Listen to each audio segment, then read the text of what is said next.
Welcome to the Maryland Scholastic Hockey League mandatory concussion training for parents and guardians for the 2015-2016 hockey season. My name is Michael Brady, and I will be your guide for this modular training. I am the advisor for player health and safety to the Monocacy Valley Hockey League, the lead sports medicine RN for the Frederick Fries Junior Hockey Program, and a subject matter expert on concussion and biological sensors for the Department of Defense.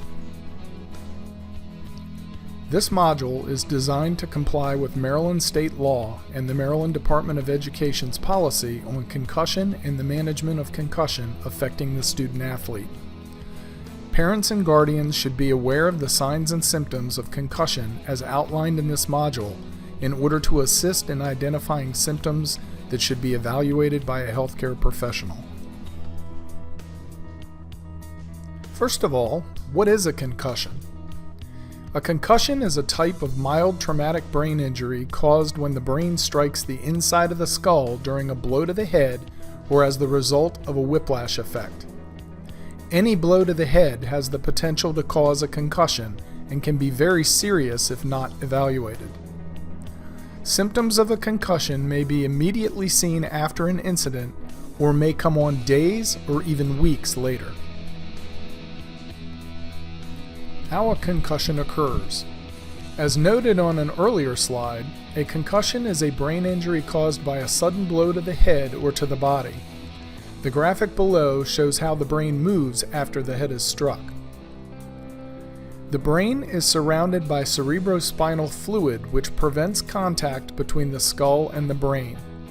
A violent blow to the head can cause the brain to collide with the inner wall of the skull. This impact can cause an injury to the brain that may lead to both short-term and/or long-term problems. What are the symptoms of a concussion? If your child sustains a bump or a blow to the head, be on the lookout for these symptoms. Concussion symptoms may include any of the following, but it's important to note that these symptoms may manifest themselves at the time of the injury or days to weeks later. The symptoms include headache or pressure in the head, nausea or vomiting, balance problems or dizziness, double or blurry vision, sensitivity to light or sound, feeling sluggish, hazy, foggy, or groggy, concentration or memory problems, confusion, just not feeling right or feeling down, appears dazed or stunned, is confused about assignment or position, forgets an instruction, is unsure of the game, score, or opponent, moves clumsily, answers questions slowly, loses consciousness, even briefly, shows mood, behavior, or personality changes. How can you help your player prevent a concussion or other serious brain injury? Ensure that they follow their coach's rules for safety and the rules of the sport. Encourage them to practice good sportsmanship at all times. Make sure they wear the right protective equipment for their activity. Protective equipment should fit properly and be well maintained. Wearing a helmet is a must to reduce the risk of serious head injury or skull fracture. However, helmets are not designed to prevent concussions. There is no concussion-proof helmet.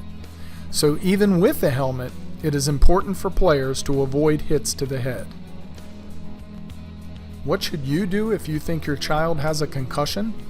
First, seek medical attention right away. A healthcare professional will be able to decide how serious the concussion is and when it is safe for your player to return to regular activities, including sports. Second, keep your child out of play. Concussions take time to heal.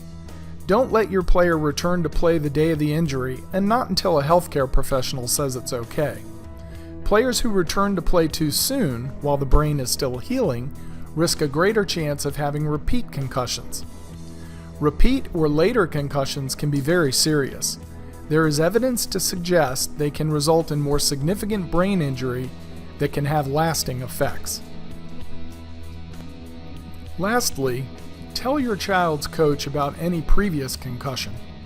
Coaches should know if your child has had a previous concussion. Your child's coach may not know about a concussion your child received in another sport or activity unless you tell the coach. Concussion is serious business. If you think your child has sustained a concussion or has had a witnessed blow to the head, don't attempt to assess it yourself. Take him or her out of play immediately and seek the advice of a healthcare professional. Return to play guidelines.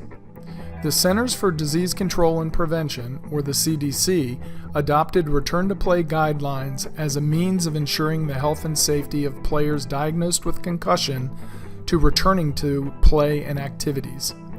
This 5-step program is managed by your child's physician, your coaching staff, your school trainer, or your school healthcare staff. As a baseline step of the return to play progression, the athlete needs to have completed physical and cognitive rest and not be experiencing concussion symptoms for a minimum of 24 hours. Keep in mind, the younger the athlete, the more conservative the treatment. Step 1. Light aerobic activity. The goal of the light aerobic activity is only to increase an athlete's heart rate. The time, 5 to 10 minutes. The activities, exercise bike, walking, or light jogging, absolutely no weightlifting, jumping, or hard running. To clear this step, the athlete must manage the activities without any return of concussion symptoms. Step 2. Moderate activity.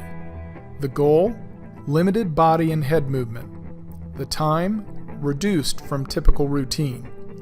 The activities, moderate jogging, brief running, moderate intensity stationary biking, and moderate intensity weightlifting.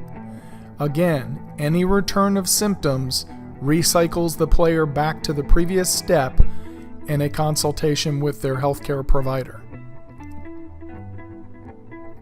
Step 3. Heavy non-contact activity. The goal, more intense but non-contact. The time, close to typical routine. The activities, running, high-intensity stationary biking, the player's regular weightlifting routine, and non-contact sport-specific drills. This stage may add some cognitive component to practice in addition to the aerobic and movement components introduced in steps 1 and 2. Step 4. Practice in full contact. The goal, to reintegrate in full contact practice. Step 5. Competition. The goal, to return to competition. Thank you. Your taking of this module on concussion and the student athlete will make your child's experience this season safer and more enjoyable for all. I hope you gained some insight and look forward to this season as I do. On behalf of myself and the Maryland Scholastic Hockey League, thank you very much for your time and attention. Disclaimer: the information contained in this video module was provided by the Maryland State Department of Education, USA Hockey, and the Centers for Disease Control and Prevention.